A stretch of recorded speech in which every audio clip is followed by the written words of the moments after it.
Managers of a building where dozens were evicted are now facing time in jail. Ronald and Sherry Wilson owned multiple properties, including the Hotel Lorraine. Emma Henderson has the long-lasting impact the closure has caused for former residents.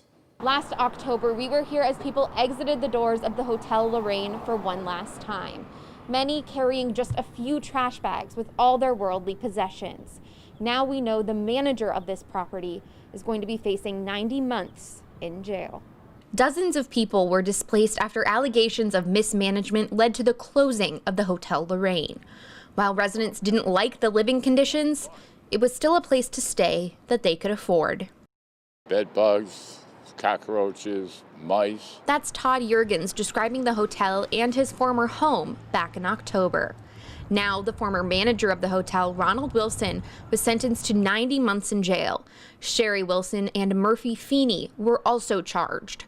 The Wilsons were told to pay back nearly $4 million in restitution to investors for a variety of fraud charges and embezzlement of government property, pocketing money that was supposed to go into affordable housing. While money's going back to investors, Charles Allen is wondering, what about the hotel residents? The lack of affordable housing that we have in our city, this had become home is much more than a hotel for a lot of them.